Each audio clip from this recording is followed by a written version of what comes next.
Hello दोस्तों। आज की कहानी बेहद रोमांटिक है। कहानी का फुल मजा लेने के लिए प्लीज लास्ट तक बने रहे। मुझे छोटी उम्र से ही इंग्लिश फिल्में देखने का बहुत शौक था। यह उन दिनों की बात है जब अंकल काम के सिलसिले में हमारे घर पर ही रहते थे। उनकी अभी शादी नहीं हुई थी। एक रात में अंकल को खाना देने उनके कमरे में गई तो हैरान रह गई। मेरे अंकल अजीब सी आवाजें निकाल रहे थे और अकेले प्रोग्राम कर रहे थे। मैंने थोड़ा सा आगे झांक कर देखा तो सामने मोबाइल पर एक फिल्म लगी हुई थी। अंकल अपने काम में इतने मग्न थे, उन्हें पता भी ना चला कि कमरे में कोई दाखिल हुआ है। मैं काफी देर तक उनको यह सब करते हुए देखती रही। चंद मिनट गुजरे थे कि अंकल बेहाल हो गए। इससे पहले कि अंकल की नजर मुझ पर पड़ती, मैंने खाना टेबल पर रखा और वापस अपने कमरे में आ गई। मेरी हाँ भी अब काफी खराब हो गई थी। मैं जवान थी और शादी के काबिल हो चुकी थी। यह सब देखकर मुझे बर्दाश्त नहीं हो रहा था। मैंने अपने मोबाइल पर एक फिल्म डाउनलोड की और देखने लगी। फिल्म देखते हुए मेरे जहन में बार बार अंकल जी आ रहे थे कि काश अंकल मेरे साथ बैठकर यह रोमांटिक फिल्म देखते। मेरी बेचैनी बढ़ती जा रही थी। मैं उठकर दरवाजा बंद करने के लिए जैसे ही मुड़ी तो यह देखकर हैरान रह गई, क्योंकि अंकल मेरे पीछे न जाने कब से खड़े थे। मेरी तो टांगों से जान ही निकल गई थी। इससे पहले कि मैं कुछ कहती, अंकल ने मेरे मुंह पर हाथ रखा और दरवाजा बंद कर दिया। अंकल ने मेरा हाथ पकड़ा और अपने पास बिठाकर मेरे साथ फिल्म देखने लगे। फिल्म देखते हुए अंकल ने अपना हाथ आहिस्ता आहिस्ता मेरी पीठ पर फेरना शुरू कर दिया। मेरे अंदर इतनी हिम्मत भी नहीं थी कि मैं अंकल का हाथ हटा सकती। मैंने अपना जिस्म मुकम्मल तौर पर ढीला छोड़ दिया था अंकल ने मेरा हाथ पकड़कर। जब अपने हेलो दोस्तों, स्वागत है आप सभी का हमारी एक और रोमांचक कहानी में। उम्मीद करती हूँ आपको यह कहानी बेहद पसंद आएगी। दोस्तों, कहानी बेहद दिलचस्प होने वाली है, इसलिए दिल थाम कर सुनिए। का मेरा नाम फौजिया है और मेरी उम्र 18 साल है। मैं अपने फिगर का काफी ख्याल रखती हूँ। मेरी अम्मी जान का ताल्लुक एक गांव से था और वहां का देसी घी काफी मशहूर था। अपनी सेहत को अच्छा करने के लिए लोग इस देसी घी का काफी इस्तेमाल करते थे। इसलिए मेरी अम्मी जान ने मेरे लिए अंकल की ड्यूटी लगा दी थी, जो दूर के रिश्ते में मेरी अम्मी के भाई लगते थे और रिश्ते में वह मेरे मामू भी लगते थे। लेकिन मैं उन्हें कभी मामू कहती तो कभी अंकल कहती थी। मेरी अम्मी ने अंकल से कहा था कि वह हमें देसी घी गांव से लाकर दिया करें। मेरे अंकल अब हर महीने हमारे घर देसी घी लेकर आते थे। अंकल काफी जवान और स्मार्ट थे और उनकी अभी तक शादी भी नहीं हुई थी। उनके लिए काफी रिश्ते आए थे और मेरी नानी भी यही चाहती थी कि उनकी जल्दी से शादी हो जाए और वह अपनी शादी को अपनी अच्छी उम्र में एंजॉय कर सके। पर मेरे अंकल का यही कहना था कि वह पहले अपनी पढ़ाई मुकम्मल करेंगे और जब उन्हें अच्छी सी नौकरी मिल जाएगी तभी वह शादी करेंगे। उनकी इस बात पर सब लोग चुप हो गए थे। मेरी अपने अंकल से काफी अच्छी खासी बनती थी। इसकी वजह थी कि मैं अपने माँ बाप की इकलौती औलाद थी और बचपन में ही मैं अपने अंकल के बहुत ज्यादा करीब थी। मेरे अंकल मुझसे बहुत प्यार करते थे। लेकिन जैसे जैसे मैं जवान होती गई, तब मेरी अम्मी जान ने मुझे समझाना शुरू कर दिया था कि अब मुझे अपने अंकल से फासला रखना चाहिए और एक हद में ही उनसे मिलना चाहिए। इस बात पर मैं थोड़ी मायूस हो गई थी। पर मेरे अंकल जब 1 महीने के बाद आते थे तो मैं उनसे काफी गप्पे छप्पे लड़ाती थी। स्कूल के बाद मैं अब कॉलेज पहुंच गई थी। कॉलेज में मेरी एक दोस्त बन गई थी। वह काफी अमीर घराने से ताल्लुक रखती थी। उसका पढ़ाई से कोई लेना देना नहीं था। इसी वजह से मेरी दिलचस्पी भी पढ़ाई में कम होने लगी थी और मैं भी दूसरे कामों में ज्यादा ध्यान देने लगी थी। लेकिन किसी ने इस बात पर तवज्जो नहीं दी, क्योंकि मैंने मैट्रिक काफी अच्छे नंबरों से पास किया था। एक दिन मेरी सहेली ने मुझे एक यूएसबी दी जिसमें उसने बहुत ज्यादा मूवी डाउनलोड कर रखी थी। मैं जल्दी से घर पहुंची और रात होने का इंतजार करने लगी। मैं यह काम रात को ही करती थी ताकि कोई देख ना सके। हमारे घर के ऊपर वाले रूम में एक टीवी था। रात होते ही यूएसबी लगाकर बैठ जाती और अकेले ही उन मूवियों को देखती थी। और वैसे भी ऊपर वाले पोर्शन पर कोई मौजूद होता था तो मैं आराम से मूवी देख लेती थी। एक दिन वह यूएसबी देते हुए मुझे कहने लगी, आज मैं तुमको ऐसी मूवी दे रही हूं जो तुमने आज तक कभी नहीं देखी होगी। ये मूवी देखकर तुमको काफी सुकून मिलेगा। मैंने यूएसबी ले ली और इंतजार करने लगी कि कब रात हो और मैं वह मूवी देखूं। लेकिन रात का इंतजार मुझसे ना हो सका और दिन में ही मैं ऊपर वाले पोर्शन में जाकर यूएसबी टीवी में लगा दी। पर अचानक मुझे यह मालूम हुआ कि मेरे अंकल आए हुए हैं। मुझे उनके आने की इतनी खुशी हुई कि यूएसबी को भूलकर मैं उनसे मिलने के लिए नीचे आ गई। मेरे अंकल की पढ़ाई मुकम्मल हो चुकी थी। इसी वजह से वह अब नौकरी की तलाश करने की वजह से हमारे घर रहने आए हुए थे। पूरा दिन अंकल से बातें करती रही। रात को अम्मी जान ने अंकल से कहा, तुम ऊपर वाले कमरे में सो जाओ। मेरे अंकल जी ऊपर वाले पोर्शन पर चले गए जिसके अंदर टीवी लगा हुआ था। मुझे फौरन से याद आया कि यूएसबी उस टीवी के अंदर है, पर अब कुछ भी नहीं हो सकता था क्योंकि अंकल जी तो कमरे के अंदर चले गए थे। मगर जब मैं रात को उन्हें खाना देने गई तो मुझे काफी हैरानी हुई, क्योंकि मेरे अंकल जी अजीब अजीब सी आवाजें निकाल रहे थे। मुझे तो तज्जुस हुआ और मैंने सोचा कि क्यों ना मैं उन्हें खिड़की से देखूं कि वह आखिर क्या कर रहे हैं। मैंने हल्की सी खिड़की खोली, पर सामने का मंजर देखकर ही मेरे होश उड़ गए थे, क्योंकि वहां एक नहीं बल्कि दो अजीब चीज थी। एक यह कि सामने एक फिल्म लगी थी। ये वही फिल्म थी जो मेरी दोस्त ने मुझे दी थी और ये काफी गैर अखलाकी फिल्म थी। और दूसरी चीज ये थी कि मेरे अंकल फिल्म देखने के साथ साथ अजीब हरकतें कर रहे थे। मैंने यह सब देखा तो मुझे काफी बेचैनी होने लगी थी। मेरा दिल कर रहा था कि मैं यह सब देखती रहूं, पर मैंने ऐसा नहीं किया क्योंकि अंकल का खाना ठंडा हो रहा था मैंने जल्दी से दरवाज़ा बजाया, तब अंकल ने दरवाज़ा खोला। वह काफ़ी बदहवास और घबराए हुए थे और मुझसे खाना लेने के बाद उन्होंने जल्दी से दरवाज़ा बंद कर दिया। अब मेरा भी दिल करता था कि मैं भी वही फिल्म देखूं, क्योंकि उसे देखकर मुझे काफ़ी सुकून मिल रहा था। पर मैं कुछ भी नहीं कर सकती थी। मैंने यह सोचा कि अंकल बाहर निकल जाएंगे तो मैं वो फिल्म वापस ले लूंगी। पर अंकल अगले दिन वापस बाहर नहीं आए। मैं रात को फिर से खाना देने गई थी। तब अंकल ने वही फिल्म लगाई हुई थी और अंकल फिर से वही काम कर रहे थे। मैं कुछ देर उनको यूं ही देखती रही। फिर मैंने उन्हें खाना दिया। अब मेरा भी दिल कर रहा था कि मैं अपने अंकल के साथ बैठकर वहीं पर फिल्म देखूं। एक रात मैंने ऐसा करने का फैसला कर लिया था और सीधा अंकल को खाना देने के लिए अंदर अचानक से चली गई थी। मुझे अचानक से आता हुआ देखकर अंकल एकदम घबरा गए थे। उन्हें वक्त ही नहीं मिला था कि वह मूवी बंद कर सकते। इसी वजह से वह मूवी अभी तक चल रही थी और उसमें काफ़ी अजीब किस्म के सीन थे। अब हम दोनों के सामने वह मूवी चल रही थी। मुझे यह सब कुछ बहुत अजीब लग रहा था, मगर मैंने हिम्मत करके अंकल के साथ बैठ गई। जब अंकल ने मुझे कहा, मुझे ऐसा नहीं करना चाहिए और वापस अपने रूम में चले जाना चाहिए, तब मैंने अंकल को कह दिया कि यह मूवी मेरी दोस्त ने मुझे दी है और इससे देखने का मुझे वक्त ही नहीं मिल पा रहा था। इस वजह से मैं आपके साथ ही यह मूवी देखूंगी। मेरे अंकल अब हैरान हो गए थे। वह मेरी जिद के आगे कुछ भी नहीं कर पाए और मैं अंकल के साथ बैठकर वह मूवी देखने लगी। मूवी देखकर मुझे अजीब सा एहसास हो रहा था। मेरे अंकल भी मेरी हालत देख रहे थे। मुझे अब पसीना आने लगा था। फिर अचानक से अंकल मुझसे से कहने लगे, फौजिया, तुम मुझे अंकल क्यों कहती हो? मैं तो तुम्हारा रिश्ते में मामू लगता हूँ। मैंने कहा, मुझे आपको मामू कहना अच्छा नहीं लगता, इसीलिए अंकल कहती हूँ। लेकिन अंकल बोले कि मैं चाहता हूँ कि तुम मुझे मामू जान कहकर बुलाओ। मैंने कहा, ठीक है मामू जान, आज से मैं आपको मामू जान कहकर ही बुलाऊंगा। जान ने अचानक ही एक हाथ मेरे कंधे पर रख दिया था। उनके ऐसा करने से मुझे बहुत अजीब सा सुकून मिलने लगा था। मैं कुछ देर बाद मामू जान से दूर हुई और वापस जाने लगी। तब मामू जान ने कहा, मेरे पास इससे अच्छी मूवी है, वह हम कल देखेंगे। फिर मैं वापस चली गई। अब पूरी रात मैं बेचैन रही। मुझे नींद नहीं आ रही थी। मुझे यही महसूस हो रहा था कि मेरे साथ कुछ हो रहा है। अगली रात जब सब लोग सो गए थे, तब मैं मामू के रूम में चली गई और फिर वह मूवी हम दोनों ने कर देखी। मूवी देखते हुए मामू दोबारा वही हरकतें करने लगे, जिससे मुझे काफ़ी सुकून मिलने लगा था। कुछ देर बाद वह मेरे और करीब हो गए और फिर वह मुझे सुकून देने की कोशिश करने लगे। मैंने उन्हें मना भी किया, पर वह कहने लगे कि कुछ भी नहीं होगा, बेफिक्र हो जाओ। इसलिए मैंने उन्हें इनकार नहीं किया। जो मैं और मामू जान चाहते थे, वह हम दोनों की रजामंदी से हुआ था। कुछ देर बाद ही मुझे बहुत तकलीफ होने लगी थी, लेकिन इसके बाद भी मुझे काफ़ी सुकून मिलने लगा था और मुझे ऐसा लग रहा था जैसे मैं आसमान में उड़ रही हूँ। माम मुजन ने मेरे साथ फिल्म वाला सीन किया था। वह यह काम काफ़ी तजुर्बे से कर रहे थे। मैं इस रात काफ़ी लेट अपने रूम में आई थी और बहुत ज़्यादा थक चुकी थी और कुछ देर बाद ही सो गई। मामू जान की नौकरी काफ़ी अच्छी जगह लग गई थी। इसी वजह से उन्हें अब हमारे पास ही रहना पड़ रहा था। इसका फ़ायदा यह हुआ कि यह सब अब हम रोज़ ही किया करते थे और इसी वजह से मेरे शरीर के अंदर अब काफ़ी तब्दीलियां आ रही थीं। मेरी अम्मी जान ने जैसे ही मुझे देखा तो कहने लगी कि देखो फौजिया बेटी, उम्र से पहले यह सारी तब्दीलियां अच्छी नहीं लगती, इसलिए तुम अपनी हरकतों को बंद कर दो और अपने मामू जान से ज़्यादा मत चिपका करो। उनकी बात पर मैं बहुत ज़्यादा परेशान हो गई थी कि मैं आखिर क्या करूं। पर अब मुझे इस काम की आदत पड़ चुकी थी। मैं अब इसके बगैर नहीं रह सकती थी। हर रोज़ अपनी सहेली के यहाँ जाती और यूएसबी में नई नई फिल्म लेकर आती। मेरे मामू भी मेरा इंतजार करते थे और एक रोज़ तो हद ही हो गई थी जब अचानक से मेरी तबीयत बहुत ज़्यादा खराब हो गई। अम्मी जान ने जैसे ही मुझे देखा तो कहने लगी, यह तुमने ऐसा क्या किया है जो तुम्हें इतनी उपकारी आ रही है? लेकिन यहाँ तो मेरा डर के मारे बुरा हाल था।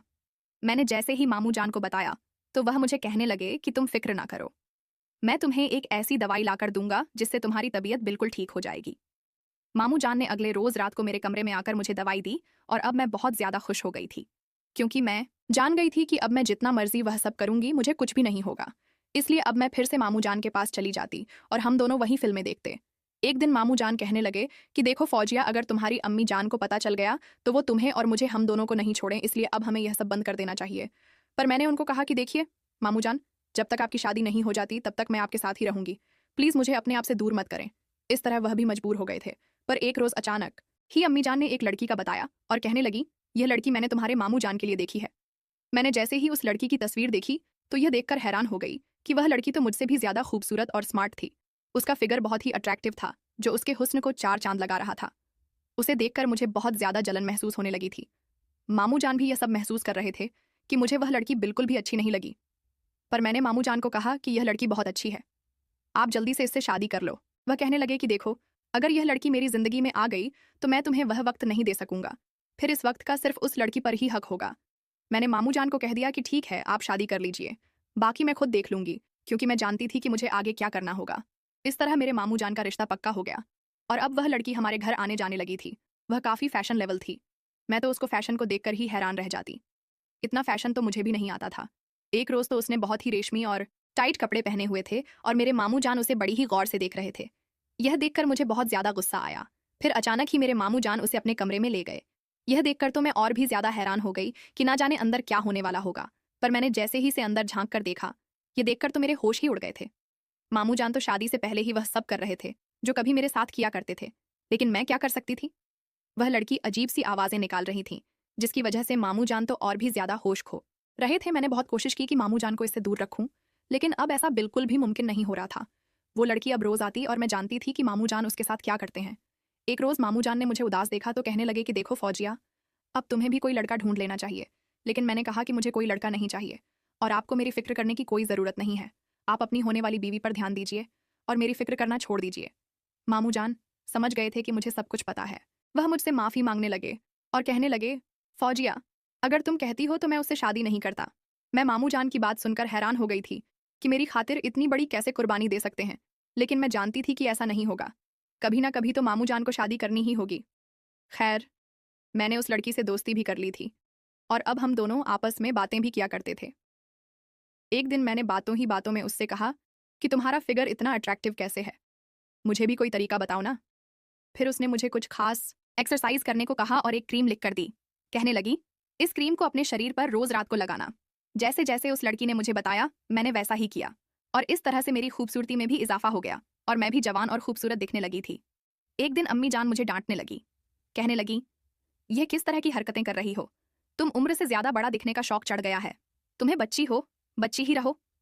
मैंने अम्मी जान से कहा, कहाँ, देखिए, ये तो लड़कियों का जेवर होता है, इसके बगैर लड़की खूबसूरत नहीं बनती। मेरी यह बात सुनकर अम्मी जान भी पीछे हट गई थी। इस तरह उसके बताए हुए अमल को करने के बाद मैं और भी ज्यादा हसीन और खूबसूरत लगने लगी थी और अब तो मामू जान भी मुझे और भी ज्यादा देखने लगे थे। लेकिन मैंने फैसला कर लिया था कि मैं अब कभी भी उनको अपने पास नहीं आने दूंगी और उन्हें इसी तरह जलाऊंगा। जान की उस लड़की से शादी होने वाली थी। दिन तेजी से गुजर रहे थे, लेकिन शादी वाली रात अचानक ही उस लड़की की तबीयत बहुत ज्यादा खराब हो गई। इस बात को लेकर मामू जान बहुत ज्यादा उदास हो गए थे और कहने लगे, मैं सोच भी नहीं सकता था कि शादी वाली रात मेरे साथ यह सब हो जाएगा। मैं तो अंदर से बहुत ज्यादा खुश हो रही थी, लेकिन ऊपर से मामू जान के दुख दर्द में शरीक थी। कुछ दिन बाद वह लड़की ठीक हो गई। तब मामू जान उसके साथ हनीमून पर जाने लगे और अचानक ही वह लड़की कहने लगी कि देखो फौजिया, तुम भी हमारे साथ हनीमून पर चलो। मैं उसकी ये बात सुनकर हैरान हो गई। मैंने कहा कि नहीं, हनीमून तो कपल लोगों का होता है। मैं वहां पर आखिर क्या करूंगी, मुझे कबाब में हड्डी नहीं बनना। पर मेरे मामू की बीवी कहने लगी कि देखो फौजिया, तुम होगी हमारे साथ तो तुम हमारी तस्वीर बनाना। हमारी तस्वीर कौन बनाएगा? मामू जान ने भी कहा कि हाँ हाँ, ये ठीक है, तुम भी हमारे साथ चलो। इस तरह मैं उनके साथ चलने के लिए तैयार हो गई थी। अम्मी जान ने मुझे बहुत मना किया था और बहुत समझाया था कि देखो फौजिया, तुम वहां पर मत जाओ, लेकिन मैं क्या करती। मैं मजबूर होकर वहां जाने के लिए तैयार हो गई। ऊपर से मेरा दिल भी था कि मैं उन दोनों पर नजर रखूंगी और इस तरह मैं भी उनके साथ हनीमून पर चली गई थी। लेकिन मामू जान के पास इतने पैसे नहीं थे कि वह 2 कमरे बुक करवाते, इसलिए उन्होंने एक ही कमरा बुक करवा दिया था और इस तरह हम तीनों एक कमरे में ही रहने लगे थे। रात को जब मैं थक हार कर सो गई तो अचानक से मुझे आवाज आने लगी। मैंने जैसे ही अपनी आंखें खोली तो सामने का मंजर देखकर मेरे होश उड़ गए थे, क्योंकि मामू जान और मामी दोनों आपस में प्यार भरे लम्हे गुजार रहे थे। मुझे अपनी आंखों पर यकीन नहीं आ रहा था कि मैं अभी भी यह सब कुछ देख रही हूं। कुछ देर बाद ही मेरी मामी सो गई थी। थोड़ी देर बाद मामू जान ने मुझे अपने पास बुला लिया। मैं उनका इरादा जान गई थी, लेकिन मेरा दिल अंदर से बहुत ज्यादा डर रहा था कि अब पता नहीं आगे क्या होने वाला है। लेकिन मैं इस मौके को भी गंवाना नहीं चाहती थी, इसलिए उनके पास चली गई। उन्होंने मुझे अपने पास बिठा लिया और आराम से कहने लगे कि देखो फौजिया, तुम्हारी मामी की नींद बहुत पक्की है, वह इतनी आसानी से उठने वाली नहीं है, इसलिए तुम बे रहो ना। हम जो भी करेंगे तुम्हारी मामी को बिल्कुल भी पता नहीं चलेगा। मैंने कहा, मुझे इस बात पर बिल्कुल यकीन नहीं है कि मामी की आंख नहीं खुलेगी। वह कहने लगे, देखो फौजिया, तुम्हारी मामी बिल्कुल भी नहीं जागेगी। मैंने कहा कि अगर ऐसी बात है तो ऐसा कुछ करो जिससे मामी जान के जागने के चांस कम हो। मामू जान ने कहा, तुम फिक्र ना करो, तुम्हारी मामी को थोड़ी देर पहले मैंने दूध में एक गोली डालकर खिला दी है, अब वह पूरी रात आराम से सोएगी। मामू जान की बात सुनकर अब मैं भी बेफिक्र हो गई थी और मामू जान अब बड़ी ही एहतियात से प्यार भरे लम्हे मेरे साथ गुजारने लगे थे। यह सोचकर तो मैं और भी ज्यादा हैरान रह गई कि शादी के बाद वह मेरे साथ यह सब करेंगे। पर मुझे बहुत अच्छा लगा, जबकि मेरी नज़र मामी पर थी कि कहीं वह जाग ना जाए। लेकिन मामी तो फिर भी नहीं जागी थी। कुछ देर बाद मैं बहुत ज्यादा थक गई थी मैंने मामू जान को कहा कि आप जीते, मैं हारी, बस कर दो, अब मुझसे नहीं होगा।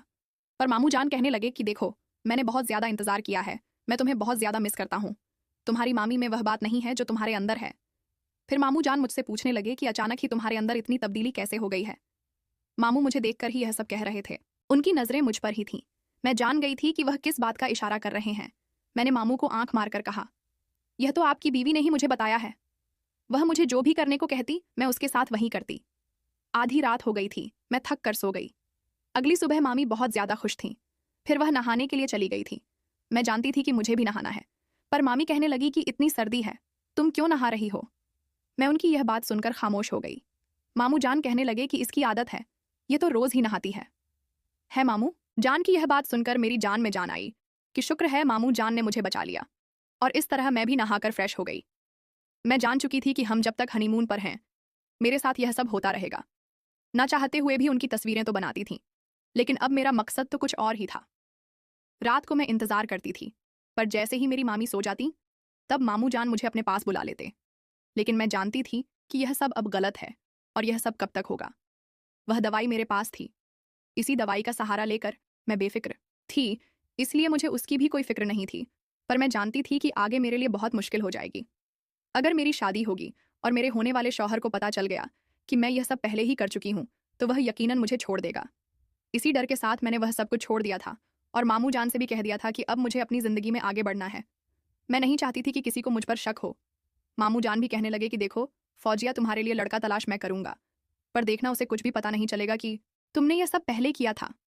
मामू जान की बात सुनकर मैं खुश हो गई थी। मेरे सर से बहुत बड़ा बोझ उतर गया था, और इसी तरह से मामू जान ने एक लड़का तलाश भी कर लिया, जो कि बहुत ही ज़्यादा शरीफ और भोला सा था। उसे कुछ भी तो नहीं पता चला था। उसे देखकर तो मेरी सांस में सांस आ गई थी, और इसी तरह मेरी और उसकी शादी हो गई थी। मेरी जिंदगी और अच्छी तरह से गुजरने लगी थी। लेकिन वह लड़का मुझे उतना खुश नहीं कर पाता था कि जितना मैं अपनी पहली वाली जिंदगी में खुश थी और अपने मामू को याद करती थी। फिर एक रोज़ मामू जान ने मुझे एक दवा लाकर दी और कहने लगे कि यह तुम अपने शौहर को खिला दिया करना, वह तुम्हें बहुत ज़्यादा खुश रखेगा।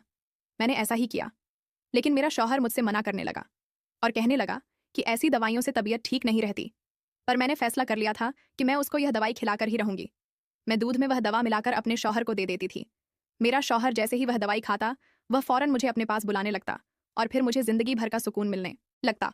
मैंने अपने मामू जान का बहुत शुक्रिया अदा किया कि उनकी वजह से मेरी जिंदगी इतनी नहीं खूबसूरत और हसीन बन चुकी थी। तो दोस्तों, यह थी आज की कहानी। आपकी क्या राय है इस कहानी पर, हमें कमेंट में ज़रूर बताएं। वीडियो अच्छी लगे तो लाइक करें, शेयर करें, सब्सक्राइब करें।